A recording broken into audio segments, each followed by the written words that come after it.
Utilisation de la transformée de Laplace pour résoudre des équations différentielles. Alors, lorsque nous avons une équation différentielle de la forme y' de t plus 6y de t égale 2 fois petit u de t, la fonction échelon. Si je passe cette équation dans le domaine de Laplace, la transformée de Laplace d'une fonction de dérivée, c'est p fois la fonction y de p, moins y de 0 plus 6 gros y de p plus 2 sur p, qui va être la transformée de Laplace de la fonction échelon. La plupart des systèmes mécaniques, électriques ont des conditions, c'est pas toujours le cas, mais la plupart du temps, on va avoir les conditions initiales nulles, c'est-à-dire que y' est égal à y0 est égal à 0. Conclusion, on va avoir une équation dans le domaine de Laplace, en factorisant par gros y de p, qui dira que gros y de p, facteur de p plus 6 égale 2 sur p. Conclusion, ça voudra dire que ici, y de p va être égal à 1 sur p plus 6 fois 2 sur p.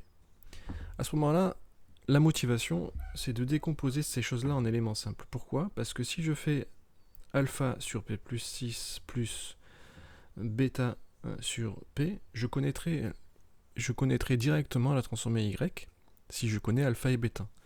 Pourquoi ? Parce que la transformée inverse de bêta sur p, c'est bêta fois l'échelon de tension, u de t. Et puis, alpha sur p plus 6, c'est alpha exponentielle moins 6t. Et donc, la motivation, c'est de connaître alpha et bêta. La décomposition en éléments simples, elle se fait assez facilement. Lorsque j'écris 2 sur p facteur de p plus 6 est égal à alpha sur p plus 6 plus bêta sur p, ce qu'il y a en bas, là, ici, p facteur de p plus 6, c'est ce qu'on appelle les pôles. Et cette équation en p, il est interdit d'avoir p égale 0 et p égale moins 6, c'est-à-dire les racines des pôles. Si je multiplie tout par p, je vais pouvoir simplifier ici, d'accord ? Et en prenant une valeur particulière p égale 0, cette fois-ci je peux la prendre parce que j'ai modifié mon équation, eh bien j'aurai 2 sur 6 est égal à bêta.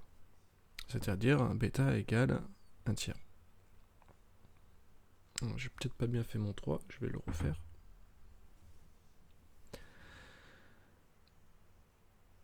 Voilà.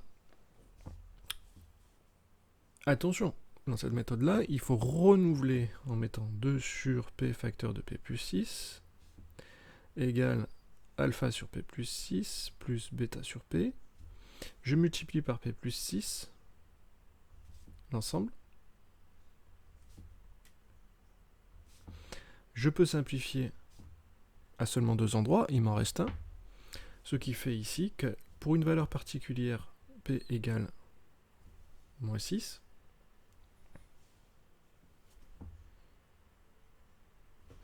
je vais avoir ici moins 2 sixièmes égale alpha.